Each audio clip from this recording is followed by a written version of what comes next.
Tignan mo, oh. Lagi kang umiiyak. Papangit ka niyan. Gusto mo ba yun? Basta, Sedi. Mag-iingat kayo palagi, ah. Mahal na mahal ko kayo. Ako naman asawa ko. Mahal na mahal din kita. Kayo ng mga anak natin. Sige na. Dito na ako.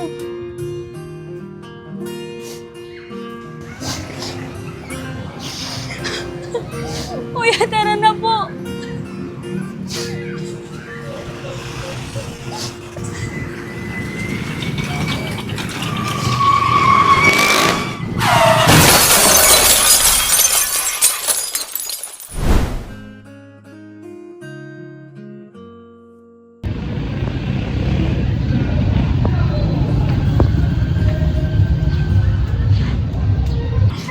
Dito pa sila.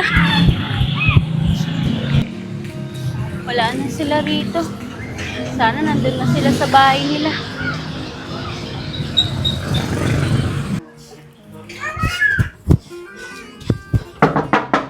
Tao po.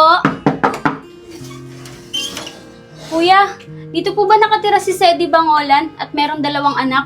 Ate, wala pong nakatira dito. Matagal na po ako dito. Ah, ganun po ba? Sige po, salamat. Sige po.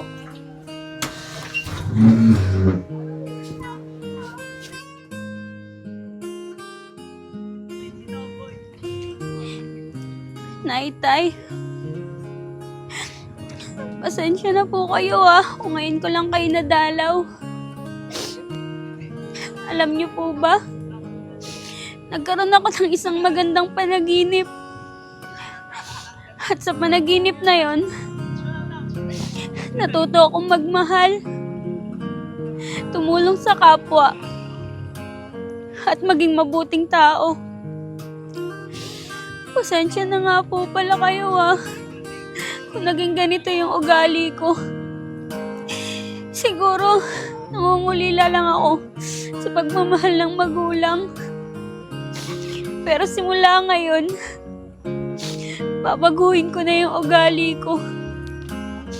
Alam niyo po ba? Sa panaginip na yun, nagkaroon ako ng pamilya. Isang masayang pamilya. At umaasa ako na hindi lang basta panaginip yun. Sana makita ako sila. At gusto ko pa po silang makasama ng matagal.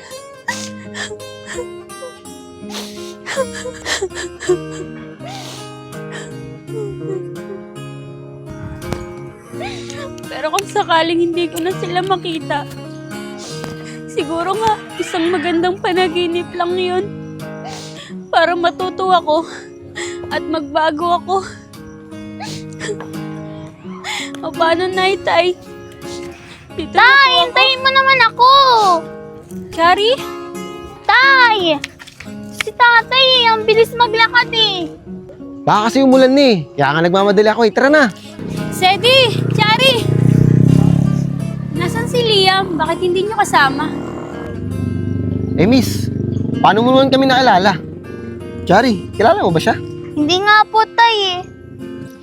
Basta, mahirap ipaliwanag eh. Pero ang mahalaga, kita ko kayo. Siya nga pala, saan kayo pupunta? Ah, pauwi na kami. Nagmamadali nga kami ng anak ko eh. Baka kasi biglang umulan. Tsaka mag-aabang pa kasi kami ng tricycle eh. Ah, di ba may bunso ka pang anak? Bakit hindi niyo kasama? Ah, si Liam. Nandun sa mag-anak namin, iniwan ko muna. Eh, umalis kasi kami eh. Tulog pa siya, kaya hindi ko na ginising. Ah, ganun ba? Sakto, nakasasakyan ako. Gusto niyo sumabay na kayo sa akin? Ay naku ate, wag na po. Nakakaya naman po, tsaka maghihintay na po kami ng tricycle sa labasan. Tay, sige na po tay, para hindi na po tayo maghintay ng tricycle sa labasan. Nak, ano ka ba? Nakakaya. Ano ka ba naman, Sedi? Hindi na kayo iba sa akin. Tsaka ang sama ng panahon, no? Baka abutan pa kayo ng malakas na ulan. Ano, tara na? Ano ba? Sige po yung miss. Tara po. Sige, tara. Sedi, di ba marunong ka mag-drive ng kotse? Oh miss, paano mo naman nalaman?